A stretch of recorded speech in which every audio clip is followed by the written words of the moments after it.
Yo, content creators, ever uploaded a video to YouTube, feeling all proud of yourself, only to get hit with a copyright claim? It's like a punch in the gut, right? Suddenly, your masterpiece is flagged, your views are frozen, and you're left wondering what you did wrong. Don't panic. It happens to the best of us. Copyright law can be a real head-scratcher, but understanding the basics, especially this thing called fair use, can be your saving grace. Think of it as your legal shield against those pesky copyright claims. Now, I'm not a lawyer, but I've definitely had my fair share of run-ins with copyright issues. Don't even get me started on the whole using a clip from Fox News debacle. So, trust me when I say, knowing how to navigate this stuff is crucial for any aspiring YouTuber. So, buckle up, Buttercup, because we're about to dive deep into the world of YouTube copyright claims and how to fight back like a boss. Get ready to learn about fair use, dispute templates, and all the tricks of the trade to keep your channel in the clear. Let's do this. Alright, so you've been hit with a copyright claim on YouTube. First things first, don't freak out. It's not the end of the world. YouTube actually has a system in place for disputing these claims, and it all starts in YouTube Studio. Think of YouTube Studio as your channel's control room.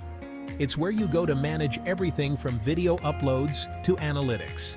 And yes, it's also where you handle those pesky copyright issues. To dispute a claim, head over to the Copyright section in YouTube Studio. You'll see a list of any videos with claims against them. Click on the video in question, and you'll find the option to dispute.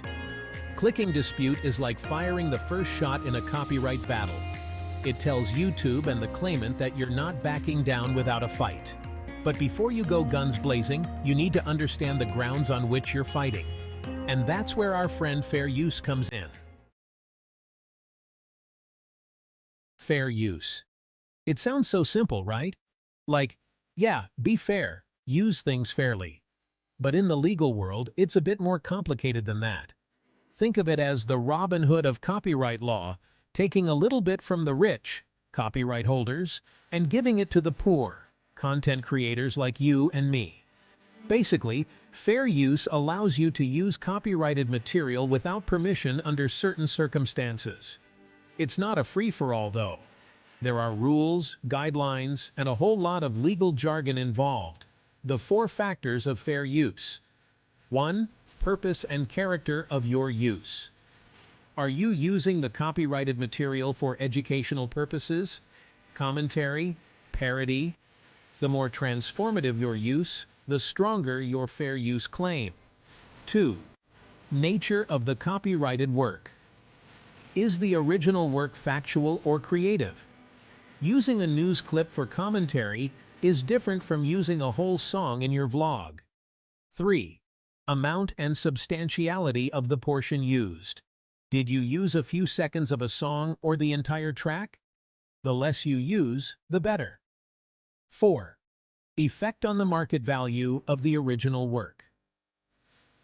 Is your use going to hurt the original creator's ability to make money from their work? If so, that's a big no-no. Navigating fair use can feel like walking a tightrope, but understanding these 4 factors is crucial for building a strong defense against copyright claims. One of the most common and often misunderstood applications of fair use is in the realm of commentary and parody. This is where things get interesting, folks, because when it comes to making fun of something, the law tends to be a bit more lenient.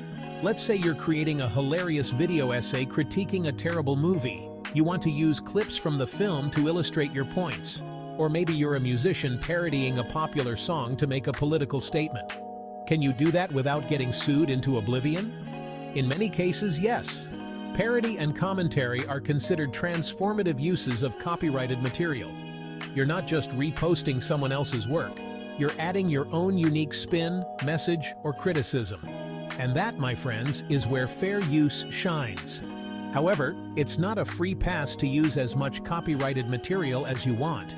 You still need to be mindful of the amount you use and whether your use is genuinely transformative. For example, if you're creating a parody song, you can't just change a few words and call it a day.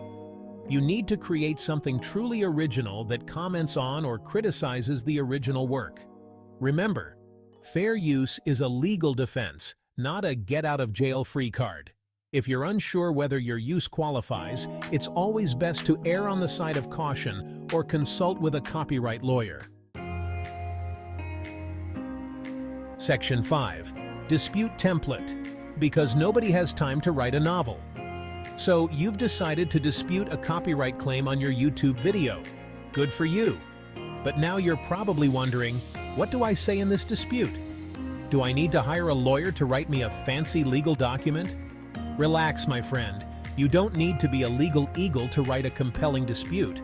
In fact, YouTube provides a pretty straightforward template right there in YouTube Studio. But if you're looking for a little extra guidance, here's a user-friendly template you can adapt. I am writing to dispute a copyright claim on my video titled Video Title, which I uploaded on date. I believe my use of the copyrighted material in question falls under fair use for the following reasons. My video is a explain your video's purpose, e.g. our commentary, parody, educational.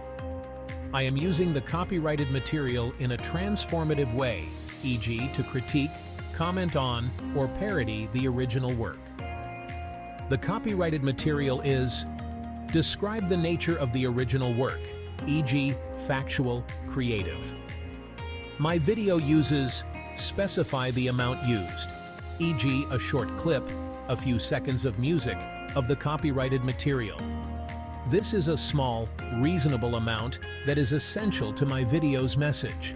My video does not harm the market value of the original work. In fact, it may even serve as explain any potential positive impact, e.g. free advertising, increased exposure. I have a good faith belief that my video is protected under fair use. I kindly request that you reconsider the copyright claim and reinstate my video. Your name. Section 6. Playing it safe. Tips for avoiding copyright takedowns. Nobody wants to spend their days battling copyright claims. It's time-consuming, stressful, and let's be honest, a real buzzkill. So, what can you do to minimize the risk of getting those dreaded copyright flags on your YouTube videos? Here are a few practical tips. There's a treasure trove of royalty-free music and sound effects available online. Sites like YouTube Audio Library, Free Music Archive, and Bensound offer a wide variety of options to choose from. If you absolutely must use copyrighted material, try reaching out to the copyright holder for permission. You might be surprised how often they're willing to grant it, especially if you're a small creator. Always, always, always give credit to the original creators. Include their name, the title of the work, and a link to the original source in your video description. When using copyrighted material under fair use, less is more. Use only the amount necessary to convey your message and avoid using the most iconic or recognizable parts of the work. Remember, fair use is all about transformation. Don't just re-upload someone else's work. Add your own unique spin, commentary, or criticism. By following these tips, you can significantly reduce the likelihood of running into copyright issues and keep your focus where it belongs. Creating awesome content. Section 7. Judge Judy to the rescue. Maybe, when fair use goes to court. Now let's address the elephant in the room. What happens if you dispute a copyright claim and the claimant refuses to back down? Or what if YouTube sides with the claimant and you're convinced your video is protected under fair use? Well, my friend, that's when things can get really interesting. And by interesting, I mean potentially expensive. You see, fair use is a legal defense, which means ultimately, it's up to a court of law to decide whether your use of copyrighted material is permissible. If you truly believe your video is protected under fair use, and you're willing to fight for your right to use the copyrighted material, you can take your case to court. However, be warned. Lawsuits are time-consuming, stressful, and can cost a pretty penny. Before you lawyer up, it's crucial to weigh the costs and benefits. Ask yourself, is this fight worth it? Do I have a strong case? Am I prepared to see this through to the end? In most cases, disputes are resolved amicably through YouTube's dispute system. But it's important to remember that fair use can be a murky area of law, and sometimes the only way to get a definitive answer is to let a judge decide. Section 8. Keep creating, keep it legal, and don't get sued. So, there you have it, folks. The ins and outs of disputing YouTube copyright claims and navigating the wild world of fair use. It's a lot to take in, I know. But remember, knowledge is power. And the more you understand about copyright law, the better equipped you'll be to protect yourself and your creative work. Don't let the fear of copyright claims stifle your creativity. Keep creating, keep pushing boundaries, and keep those videos coming. Just remember to be mindful of copyright law, use fair use responsibly, and always err on the side of caution. And hey, if you ever find yourself facing a copyright claim you're not sure how to handle, don't hesitate to reach out to a copyright lawyer. They might be expensive, but they're a lot cheaper than a lawsuit. Now go forth and create amazing things. Just, legally. And don't forget to like and subscribe to our channel for more helpful content. Peace out.